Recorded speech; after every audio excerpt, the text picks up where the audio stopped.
Rema hari ini, Yehezkiel 18 ayat 27-28.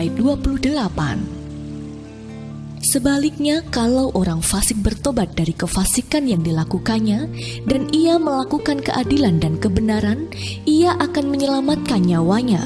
Ia insaf dan bertobat dari segala durhaka yang dibuatnya. Ia pasti hidup, ia tidak akan mati.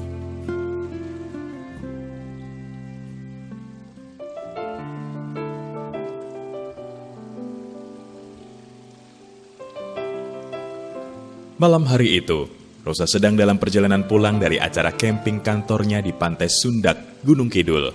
Di suatu pertigaan tanpa sadar, Rosa mengambil arah yang salah. Seharusnya ia belok kanan untuk kembali ke Jogja, tetapi ia malah belok kiri. Namun, ia tidak menyadarinya.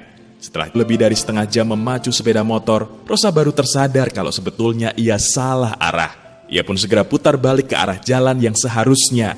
Dalam perjalanan kembali ke arah yang benar, Rosa merenungkan kejadian yang baru saja ia alami.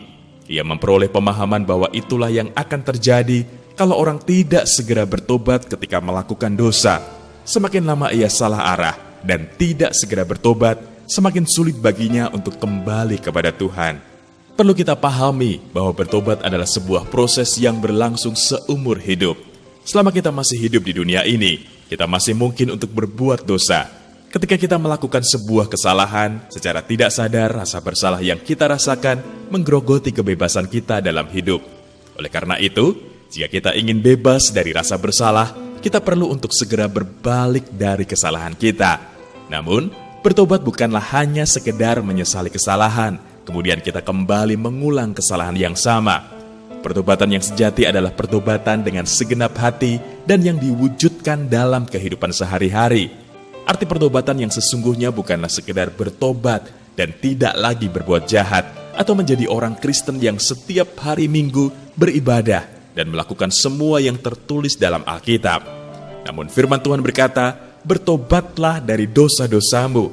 Jangan biarkan dosamu menghancurkan dirimu. Biarlah hati dan pikiranmu menjadi baru. Yehezkiel pasal 18 ayat 30-31. Oleh karena itu, beranilah untuk mengambil langkah pertobatan hari ini dan memilih untuk bertobat dengan segenap hati. Maka kita akan memperoleh kemerdekaan yang sejati dari Tuhan dan hidup bebas dari rasa bersalah.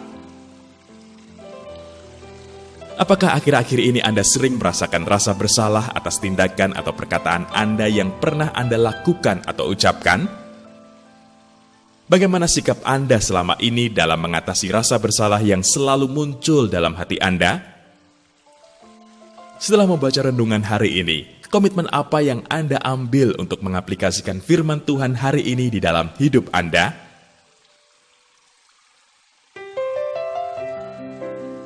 Tuhan Yesus, terima kasih untuk anugerah keselamatan yang Engkau berikan bagi kami. Kami begitu merasakan kebaikan dan kemurahan-Mu dalam hidup kami. Ampuni kami apabila kami masih sering mengecewakan hati-Mu ya Tuhan, baik melalui sikap maupun perkataan kami. Ajar kami agar senantiasa berjalan dalam jalan-Mu.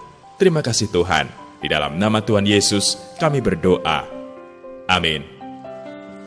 Kalau kita ingin hidup bebas dari rasa bersalah, maka kita perlu bertobat dengan segenap hati.